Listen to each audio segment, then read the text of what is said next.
macro currency signals. Let me start with something uncomfortable. Most people watching this still believe the financial system is fundamentally stable. They believe the spikes in prices are temporary, they believe inflation can be managed, debt can be rolled forever, and currency can be expanded without consequence.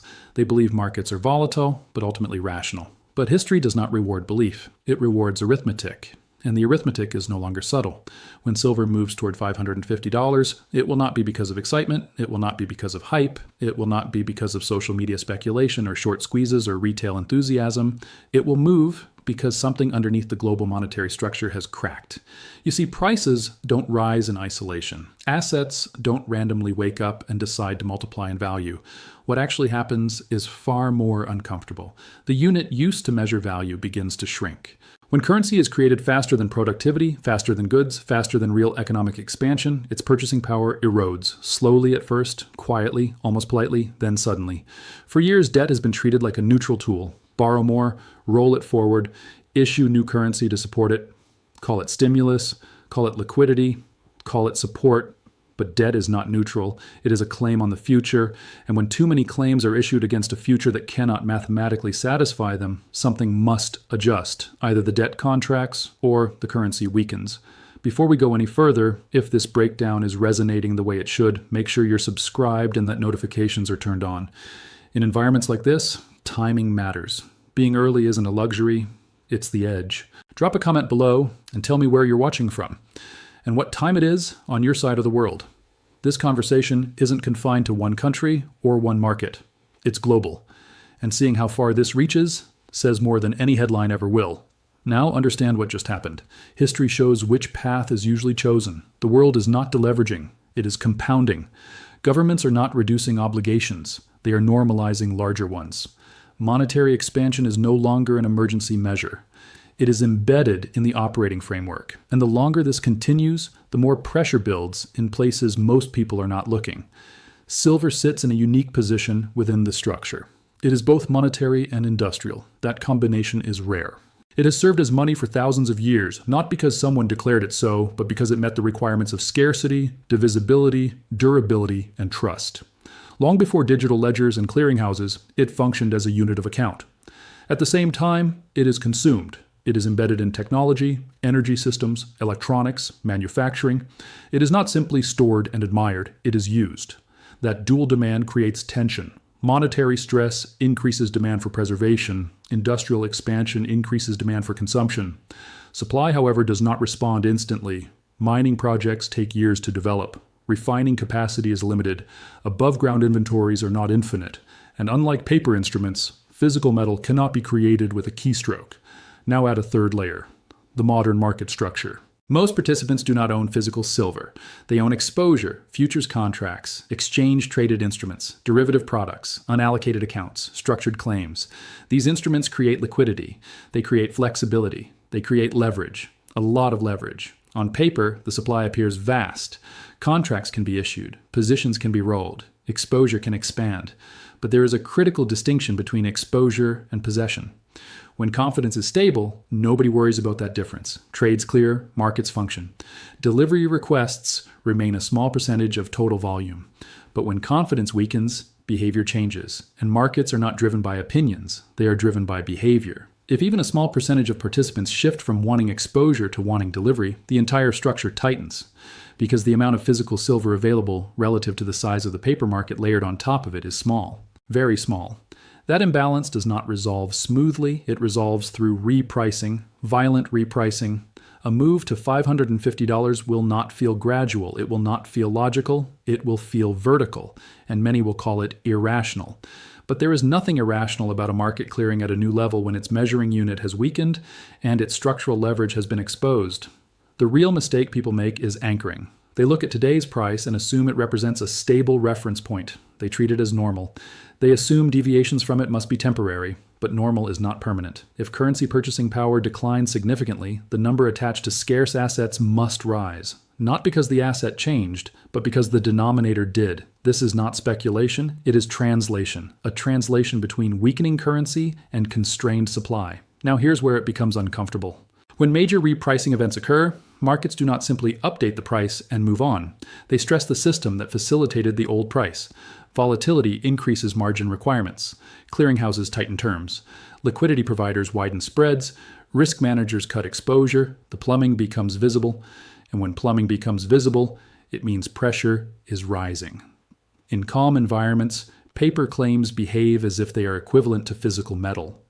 Statements on screens feel sufficient, contracts feel solid, but contracts are promises, and promises depend on performance. Physical metal does not require performance. It requires custody. This difference is invisible in stability and decisive in stress. If too many participants attempt to convert claims into delivery at the same time, the system faces a decision. Honor every request and strain itself, or protect stability and modify terms. History shows stability is prioritized. Not out of malice, out of survival. That is why the real shock after a price spike is not the number on the screen. It is the realization that access may not behave the way it did before. Settlement terms can change. Delivery windows can stretch. Cash alternatives can be encouraged. And when that happens, the distinction between ownership and exposure becomes painfully clear. But understand something critical.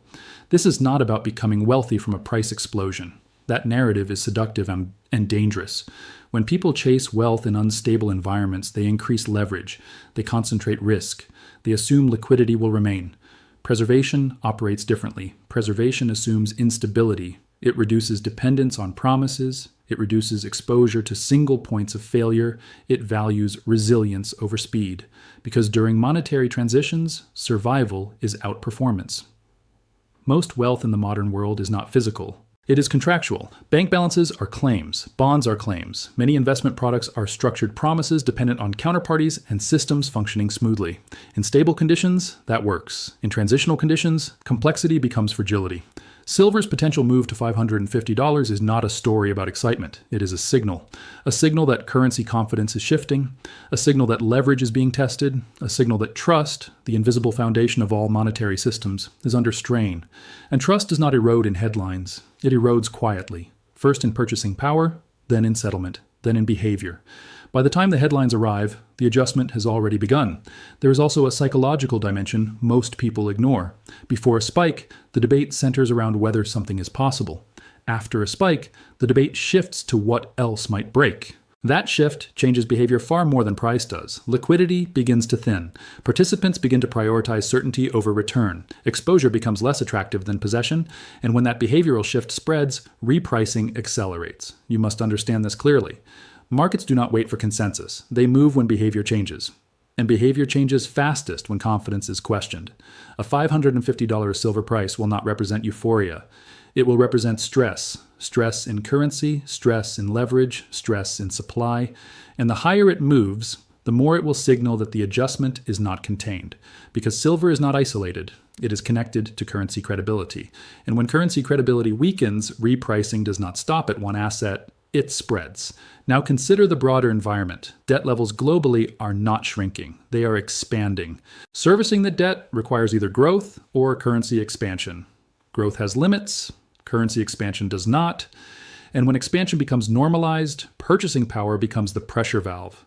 At first, this manifests as rising consumer prices. Later, it manifests as rising asset prices. Eventually, it manifests as declining confidence.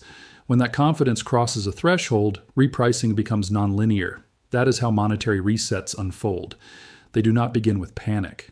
They begin with denial, then acceptance, then acceleration.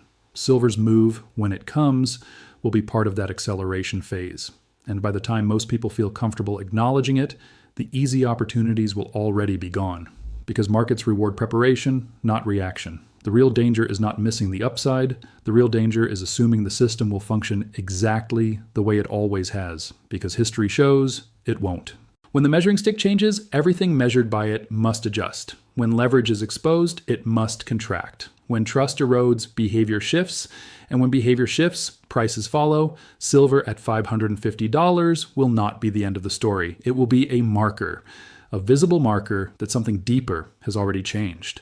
And if you only focus on the number, you will miss the message. The message is about structure. It is about confidence. It is about arithmetic catching up with policy. and arithmetic always wins. Now imagine the moment it actually happens.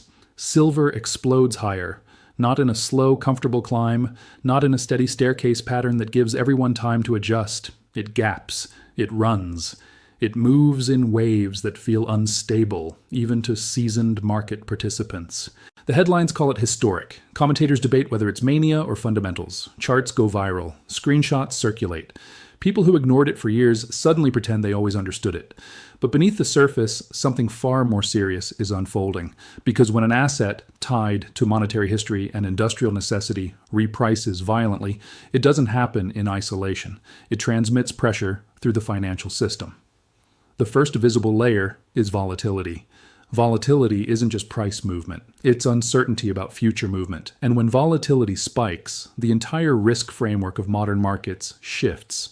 Margin requirements rise, collateral demands increase. Positions that looked safe yesterday no longer qualify as conservative today. Leverage begins to unwind. And leverage unwinds fastest where it is most concentrated. In calm conditions, leverage feels invisible. It amplifies returns quietly. It allows larger exposure with smaller capital. It makes markets appear deeper than they truly are. But in stress conditions, leverage reverses direction. It becomes forced selling. It becomes liquidation. It becomes the mechanical process of reducing risk at any available price. This is where the real shock begins, because the spike in silver is not the stress event. It is the trigger that exposes stress elsewhere. Institutions holding large derivative positions must adjust. Traders who sold volatility must cover. Counterparties reevaluate exposures. Liquidity providers widen spreads because tomorrow's price is unknown. And when spreads widen, confidence narrows. Markets are social systems. They depend on shared belief that contracts will settle smoothly and tomorrow will resemble today closely enough to manage risk. A vertical move breaks that assumption. Suddenly, every participant asks the same question. What if this is not contained? What if this is not just silver? What if this reflects something larger, a currency issue, a trust issue, a structural imbalance that has been ignored for too long? And that question changes behavior faster than any chart pattern ever could. The second layer of shock appears in settlement dynamics. In stable markets, most contracts are rolled forward or netted out. Physical delivery remains a minority outcome. The system is designed for efficiency, not mass conversion. But after a major repricing, some participants reassess their exposure. They decide they want the real asset, not the contract. They want certainty, not counterparty reliance. That shift doesn't need to be massive to create pressure. It only needs to exceed expectations. Because the paper market was built on the assumption that most people prefer convenience over custody. When that assumption weakens, the ratio between claims and available metal becomes uncomfortable. Inventories begin to matter. Delivery timelines begin to matter. Premiums diverge from quoted spot prices. The visible price might say one number. The actual cost to obtain physical metal might say another. And that divergence is where trust erodes fastest. When participants notice that the screen price does not guarantee access, confidence begins to fracture. Not loudly, not dramatically, but quietly and persistently. The third layer of shock is policy response. When asset prices move violently, authorities rarely remain passive. They intervene rhetorically, operationally, or structurally. Rules can change. Margin requirements can jump again. Position limits can tighten. Settlement terms can be adjusted. None of this is presented as punishment. It is framed as stabilization. And stabilization sounds responsible. But each adjustment reinforces a subtle message. The system is under strain. When participants feel that rules can change midstream, they begin to question the reliability of the framework itself. Predictability is the foundation of financial confidence. Remove predictability, and you remove the incentive to remain fully exposed. Then comes the fourth layer, the currency dimension. If silver reaches extreme levels, it will not simply reflect metal scarcity. It will reflect currency weakness.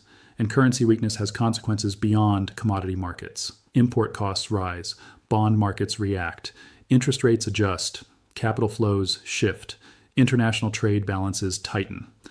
Because when a currency loses purchasing power, everything priced in that currency adjusts upward. At first, this feels like inflation. Later, it feels like instability. and instability alters behavior across the entire economy. Businesses shorten planning horizons. Consumers accelerate purchases. Lenders demand higher compensation for uncertainty, and governments face a difficult choice: defend the currency with tighter conditions or support growth with continued expansion. Each choice carries trade-offs. Defend too aggressively and growth stalls. Expand too aggressively and purchasing power erodes further. There is no painless path once confidence begins to wobble. Now here's where the narrative becomes truly uncomfortable. A dramatic silver spike could expose the illusion of abundance that paper markets created. For years, liquidity has been assumed. Trades could always clear. Exits were always available. Exposure felt fluid. But liquidity is not a guarantee. It is a function of willingness. When uncertainty rises, willingness falls. And when willingness falls, liquidity evaporates. The exits that seemed wide open suddenly narrow. This is not theoretical, it is structural. Every major financial dislocation in history followed the same pattern. Leverage builds quietly, confidence remains high, volatility is suppressed, then a catalyst exposes imbalance, and behavior changes faster than systems can adjust. Silver at $550 would not be the cause of collapse. It would be a symptom of imbalance reaching the surface, and symptoms rarely remain isolated. Another shock comes from correlation shifts. In calm markets, assets move according to established relationships. Bonds hedge equities. Commodities respond to growth. Currencies fluctuate within ranges. In stress markets, correlations break. Assets that were supposed to offset each other move in the same direction. Diversification fails. Risk models calibrated to historical norms stop working. And when models stop working, participants reduce exposure indiscriminately. This creates cross-asset volatility, which creates further uncertainty, which reinforces the cycle. But perhaps the most profound shock is psychological. Before the spike, silver was a debate. After the spike, it becomes evidence. Evidence that currency expansion has consequences. Evidence that leverage has limits. Evidence that the old equilibrium was temporary. And once evidence replaces debate, sentiment shifts rapidly. Late adopters rush in, not out of excitement, but out of fear of being unprotected. Protection demand is different from speculative demand. It is less price sensitive. It is less patient. It is motivated by security, not return. That demand can drive prices even higher temporarily. But it also tightens availability, and tightening availability feeds further anxiety. Now consider what happens to everyday savers during this period. They watch prices rise. They hear explanations about supply shortages or investor interest. But what they feel is diminished purchasing power. Groceries cost more, energy costs more, housing costs more. And if silver is soaring, it reinforces the message that the currency measuring their life is shrinking. That realization changes long-term behavior. People begin to question savings held entirely in paper form. They question the stability of long-duration promises. They question whether diversification inside the same monetary system is true diversification at all. And once those questions spread, the system enters a feedback loop. Confidence declines slowly at first, then visibly, then rapidly. Here's the truth most will not say out loud. A move to $550 would signal not strength, but stress. It would signal that currency credibility is weakening faster than authorities are comfortable admitting. It would signal that leverage embedded in financial structures is being tested. It would signal that tangible assets are being repriced against expanding paper claims. And when tangible assets reprice violently, paper structures must adjust. That adjustment can take many forms. It can look like policy tightening. It can look like regulatory changes. It can look like capital controls. It can look like incentives to discourage physical withdrawal. But at its core, it reflects a system attempting to preserve itself. Because no system willingly allows a full and chaotic unwind of leverage. It manages the unwind. It channels it. It attempts to contain it. But containment often requires sacrifice somewhere. Sacrifice of flexibility, sacrifice of access, sacrifice of predictability. This is why the real shock after silver reaches extreme levels will not be celebration, it will be realization. Realization that the world has crossed a threshold, that debt expansion cannot continue indefinitely without visible consequences, that currency dilution eventually translates into asset repricing. That leverage feels safe until it doesn't, and that promises are only as strong as the environment in which they are made. The final and most important dimension is this: behavior once changed does not immediately revert. If participants learn that delivery access is uncertain, they will remember. If they learn that rules can shift, they will adapt. If they experience liquidity evaporating, they will remain cautious long after stability returns. Trust, once cracked, is expensive to rebuild. So when silver reaches levels that sound impossible today, the number itself will be less important than what it represents. It will represent a migration away from blind confidence and abstraction, a migration toward tangible certainty, a migration away from assuming the measuring stick is permanent. And once that migration begins, it rarely reverses quickly. This is not a story about one metal. It is a story about arithmetic meeting psychology. It is a story about leverage meeting scarcity. It is a story about trust being tested. And when trust is tested, markets do not respond gently. They respond decisively.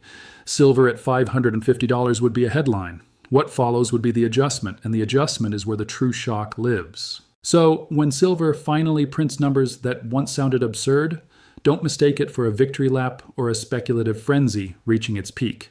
See it for what it truly represents: a mirror held up to a monetary system stretched beyond its natural limits, a signal that currency confidence has thinned and leverage has met reality. The real shock will not be the price itself, but the collective realization that the rules people trusted for decades have quietly shifted beneath their feet. By the time it feels obvious, access will be tighter, flexibility will be reduced, and the window for calm preparation will already be closing. This is not about chasing a headline. It's about recognizing structural change before it forces your hand. Because when arithmetic finally overrides optimism, the adjustment is never polite, and those who prepared early won't be the ones scrambling when the ground moves.